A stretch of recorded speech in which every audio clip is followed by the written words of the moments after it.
was actually evaluated in Vietnam. They lost in combat by the US Air Force pilots, and the MiG-17 TS model arrived at the top secret test base at Groom Lake in Nevada in 1972. It was the sea corn of the unit that became the 4,477 test development, one of the famous things. Already until 1982.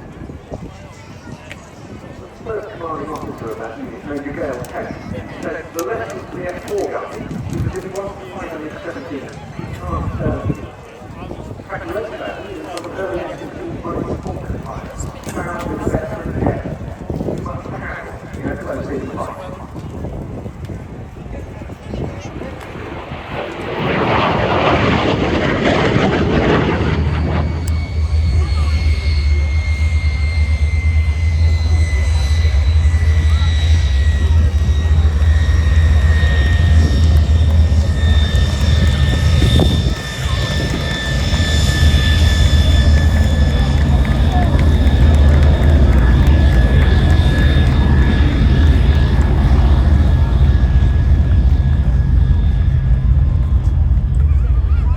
This aeroplane was ordered by the US Army Air Corps.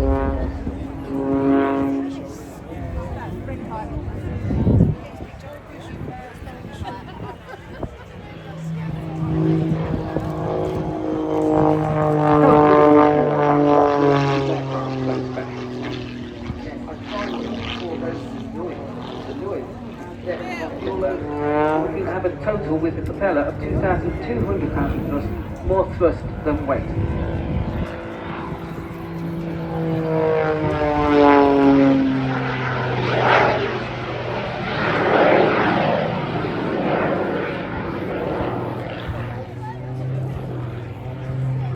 As I mentioned, the aircraft does decrease in weight considerably during the performance. The jet engines are so thirsty, they will drink 60 litres of jet fuel in 10 minutes, or burn through 40 litres of smoke oil and about 20 litres of alcohol.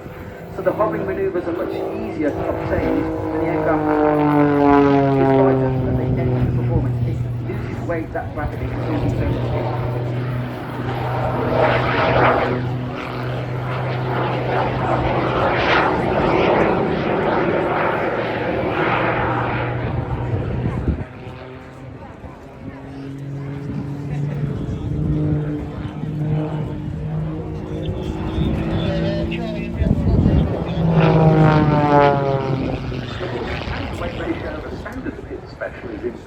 Enough, but as you say, this is a whole different kettle of fish, and that's what makes possible the sort of hovering manoeuvres you were just describing.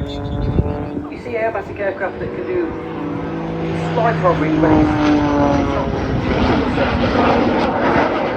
aerobatic manoeuvres ascending, maneuvers descending. As you can see, Richard is turning side to side, so now ascending, and trying to create a Christmas tree with all those trying to get mind everyone.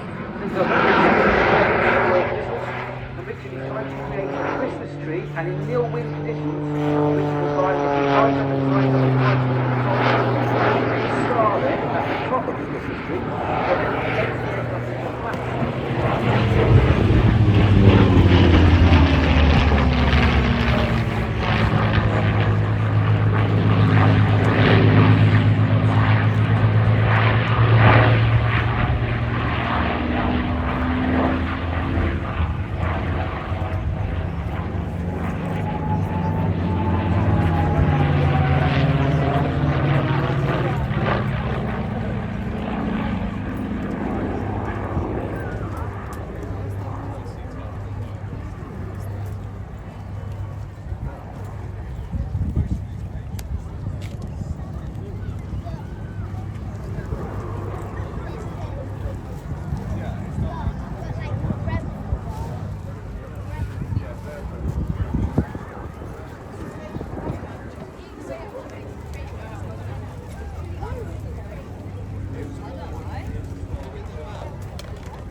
a Corsair leading this formation, one of the most instantly recognisable fighter designs around, thanks to that inverted gull wing configuration. Chance Vought, who designed this aeroplane, came up with it because of the need to incorporate folding wings for stowage on the tightly packed decks and even more tightly packed hangars of aircraft carriers, while still giving the massive propeller sufficient ground clearance.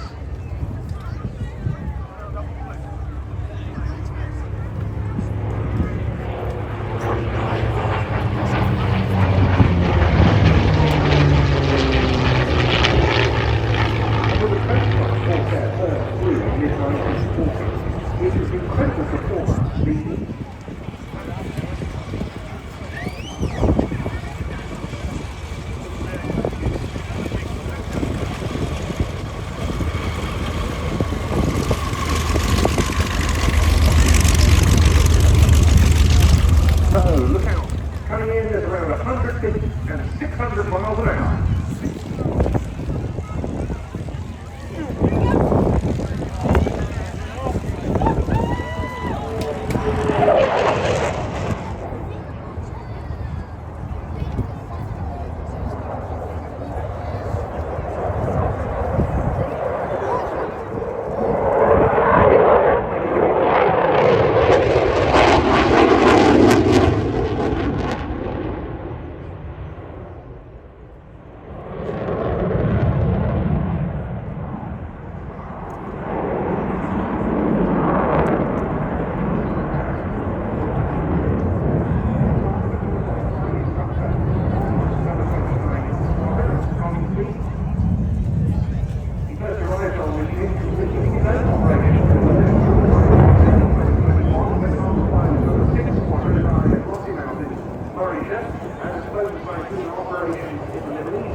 This time, and performing another IG barrel roll in full reheat on the EJ200 engines.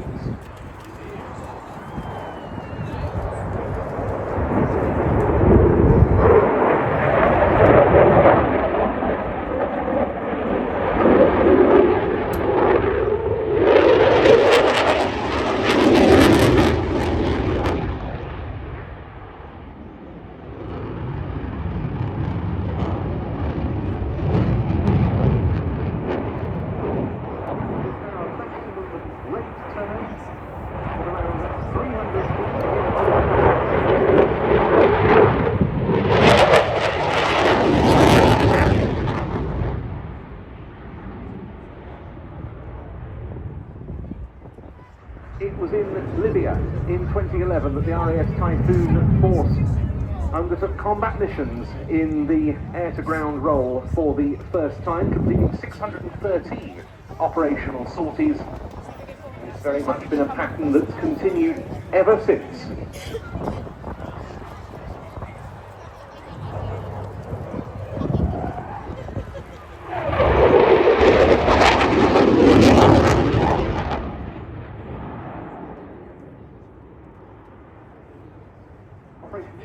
The effort against the so-called Islamic State, or Daesh, has been a focus for many years in the Middle East now. Of course, the air defense task force, the Typhoon force stationed at both Coningsby and Lossiemouth, that staffs the all-important QRA, Quick Reaction Alert Air Defence Mission.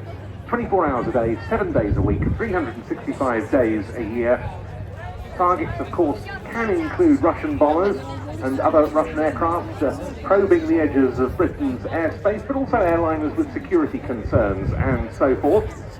And Typhoons have also been manning QRA on NATO's Baltic and Icelandic air policing missions, of course, very important with the conflict in Ukraine. Multiple deployments have been made to Eastern Europe.